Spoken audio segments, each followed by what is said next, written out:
Italy is a melting pot of cultural diversity. Over centuries, many civilizations have influenced Italian culture and have added to its incredibly varied culinary spectrum. Italian regions display their own colloquial cooking and flavor styles. Today, we will discover a taste of Tuscany. Join us as we explore the classic dishes, unique ingredients, and the diverse cultural flavors of Italy.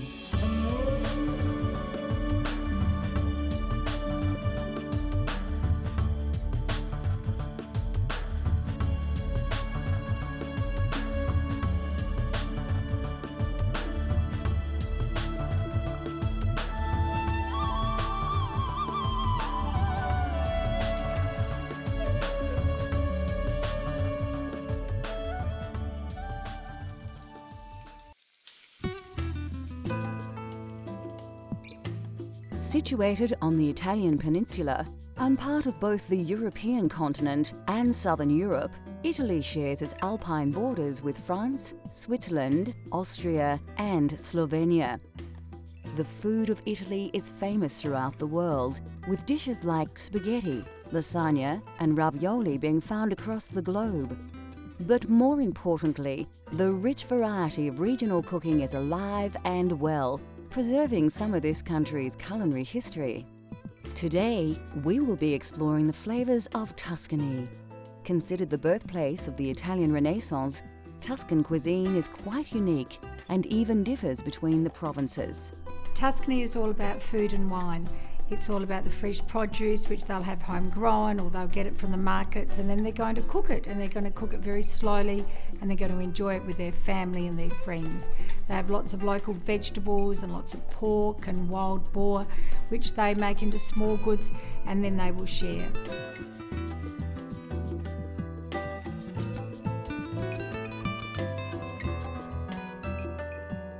To create a classic pasta dish, of course you need pasta.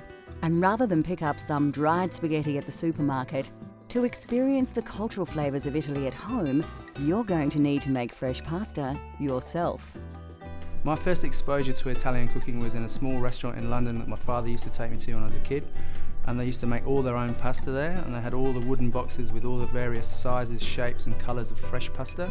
You could just choose whichever pasta you wanted to go with your sauce, and that really excited me and got me interested in Italian cooking.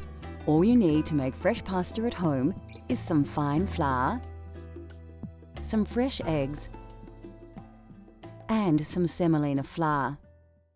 First, take your flour and gently tip it out onto your workspace. Make sure your hands are dry, then using your fingers, make a small well in the flour.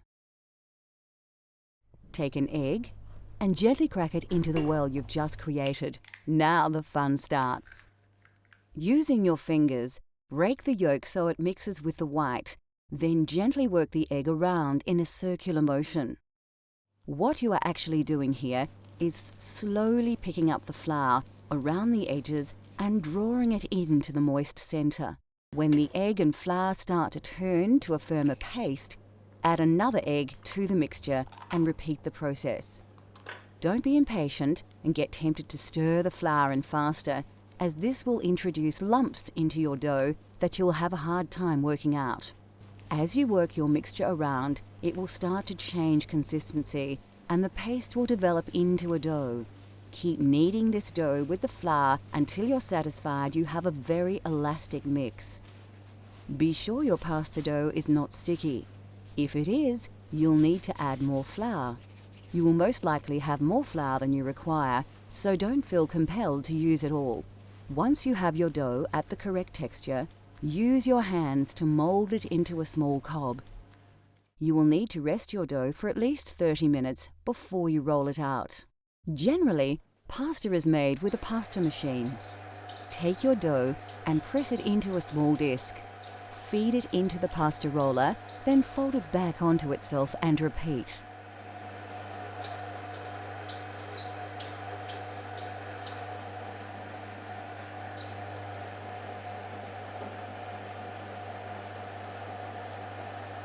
Keep rolling the pasta dough out until you have a long, thin sheet of pasta ready for cutting. Now, add your chosen pasta cutter to the pasta machine. Lightly dust your rolled dough with a little semolina and carefully slice your pasta. Once cut, dust your fresh pasta with semolina and put it aside for later. We'll cook our fresh pasta in a fettuccine al funghi later in the show.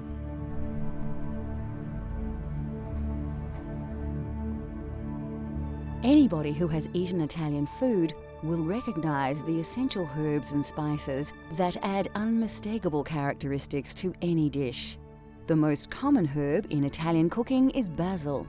Crushed basil leaves combined with oil, garlic, and pine nuts create the famous pesto sauce. Basil is regarded as the perfect complement to the flavour of tomato sauce and works well with pasta. Another herb used widely in Italian cooking is oregano. Offering a complementary flavour to basil, it is also commonly used in tomato-based dishes. Of course, garlic features heavily in Italian cooking right across the country. Fennel seeds lend a distinctive aniseed flavour to roasted meat or fish. Rosemary makes a wonderful addition to roasted meats and vegetables. Often included in salads and dressings, sage is probably most famous as the key herb in saltimbocca. Italian parsley is recognisable by its distinct flat leaf. Parsley is used in many meat dishes, soups and stocks. Italian food is most richly flavoured with herbs, but of course some spices do feature prominently. Coarse sea salt is used across the nation, although some regions, like Tuscany, use it very sparingly. Fresh dried black peppercorns, saffron and coriander feature prominently. Nutmeg is used in savoury dishes and desserts, and vanilla is a popular dessert spice. Ginger is rarely used in Italy, although it is very popular in the Apulia and Basilicata regions, showing just how diverse the cultural flavours of Italy are. Still to come on Cultural Flavours, Italy. We turn our freshly made pasta into a delicious mushroom taste sensation, and we discover the secret of making perfect, authentic Italian coffee. In Italy, wild mushrooms have always been a favourite part of the local cuisine. With mushrooms available everywhere, anybody can make this dish at home. You may even want to splash out on a famously expensive ingredient. The mushrooms have got a beautiful aroma, so they're able to put them in all sorts of dishes. They might cook it up as an omelette for the younger family, or pop it into another slow cooked meal so that it can be used in very many different ways. They'll actually even put them into some sort of cheese, especially the truffles, so that they can continue to have the truffles mature in their lovely cheese.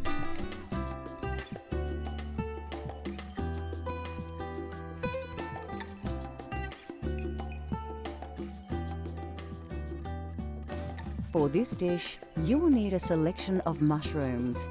You can use fresh local varieties or a combination of fresh and dried.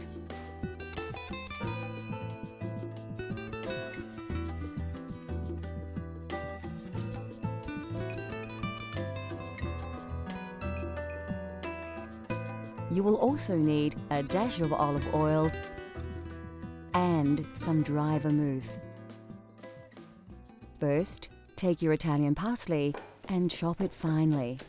It's important to use fresh parsley in your pasta dishes, as the dried alternative can lack flavour. Put it aside, as you will need to add it to your dish much later. The next step is to slice your mushrooms.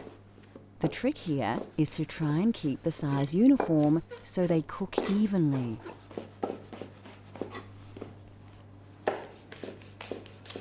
Remove your dried mushrooms from the water and squeeze off the excess moisture.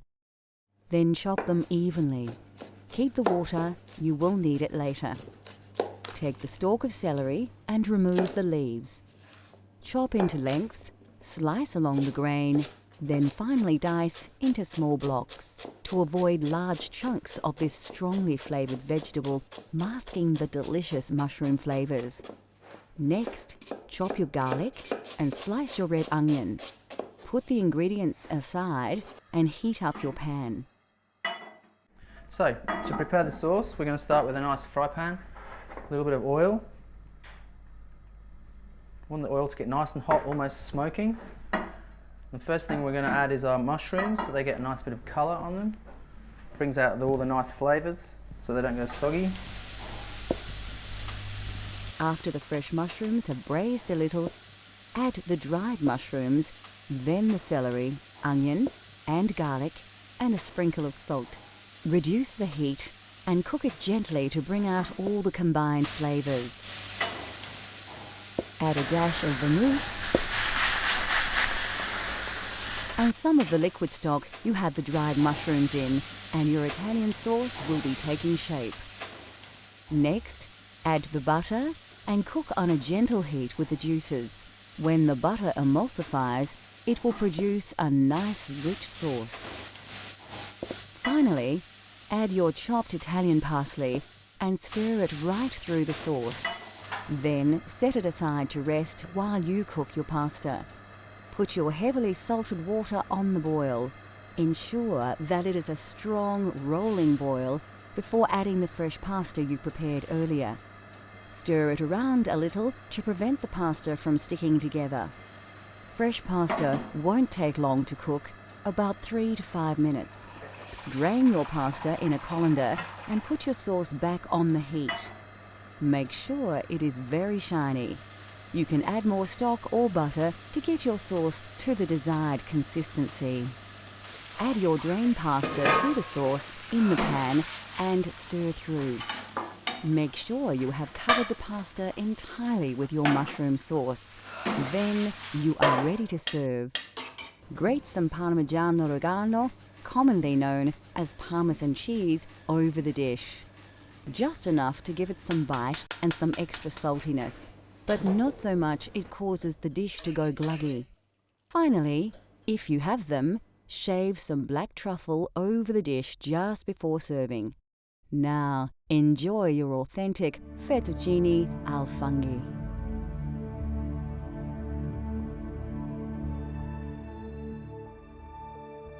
Italy is said to be one of the healthiest nations on the planet, and this is in large to do with a healthy diet, rich in vegetables and vegetable oils. Of course, the most important vegetable in Italian cooking is the tomato. There are many varieties of tomato that are used in soups, sauces, and pasta dishes. Brought to Italy in the 18th century, the tomato has become synonymous with Italian cuisine. The Italians love fresh vegetables and are famous for their salad dishes. Brought to Italy in medieval times, cucumbers are now part of Italian culinary culture. Root vegetables like carrots, radish, turnips, and beetroot all feature prominently in Italian cuisine, as do onions and leeks.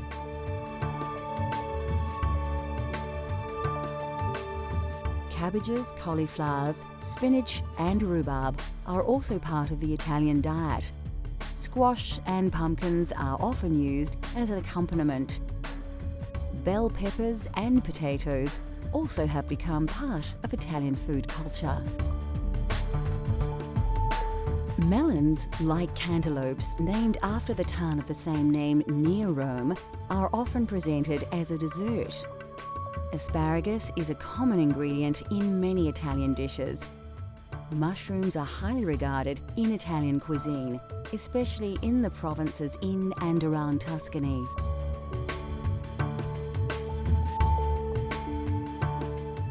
Of course, Italian cooking features all kinds of mushrooms, especially the porcini mushroom, but you can use local varieties in your own Italian-inspired dishes.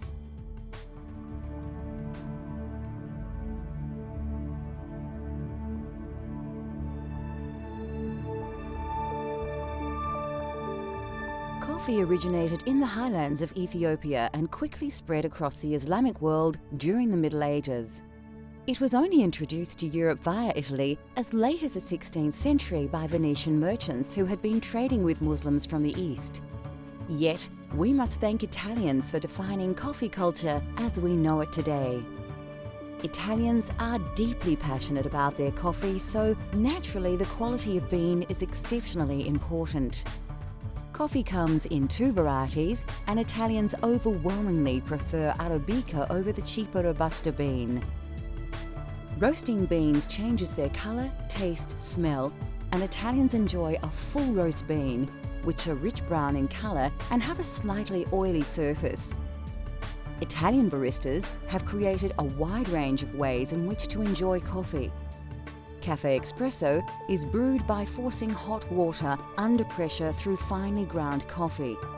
This process produces a highly concentrated shot of coffee, which actually forms the basis of many other drinks, such as a macchiato, which is simply a shot of espresso marked with a small drop of steamed milk.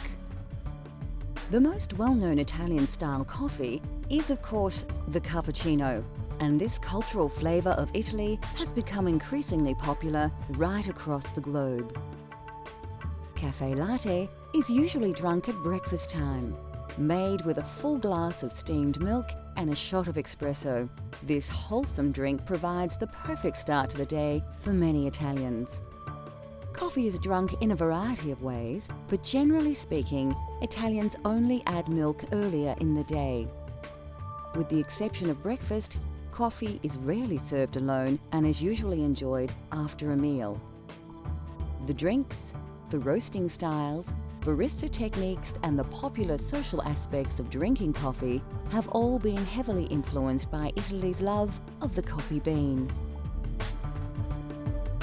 Next on Cultural Flavours, Italy. We explore a famous Tuscan twice-baked biscuit and its accompaniment and discover how to serve this delicious Italian treat.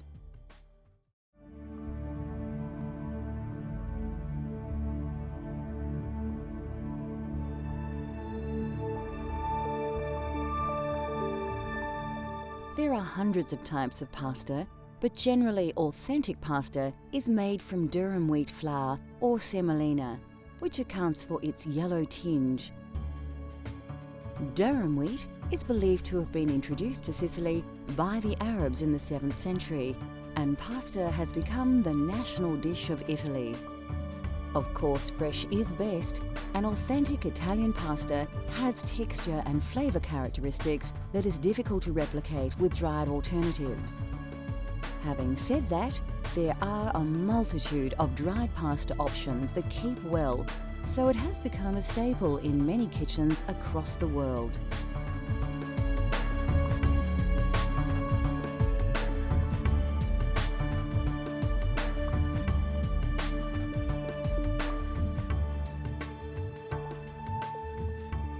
Italy produces 25% of all the olives grown globally from hundreds of varieties of olive tree. Olives in the south of the country produce the majority of olive oil thanks to its climate. In the north, due to the frosts, olives must be harvested much earlier, so their yield is much lower. Olive oil is often used like butter as a topping for bread and for cooking. Olives are eaten on their own, as an accompaniment, in salads and also cooked dishes. Italian meals often feature breads, and there is a wide range to choose from.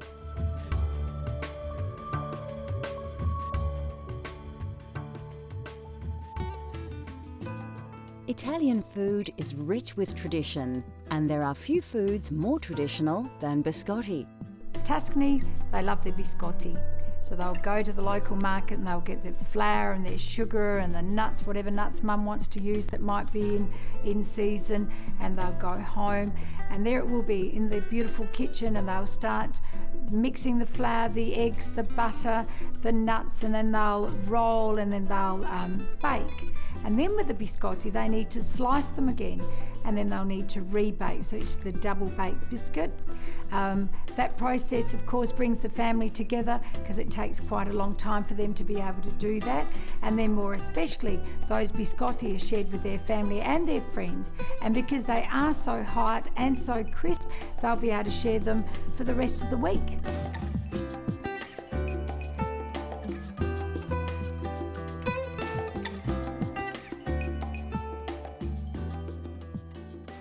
You won't need to look too hard for the ingredients in this recipe.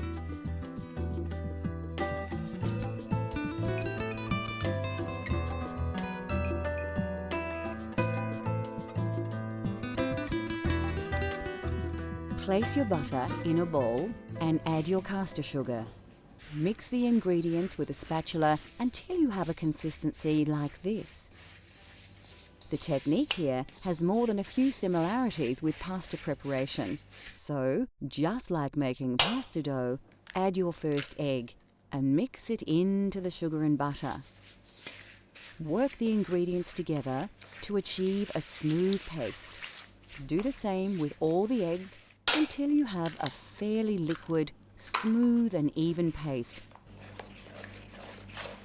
The next step is to add your flour, but only a little, and mix it through.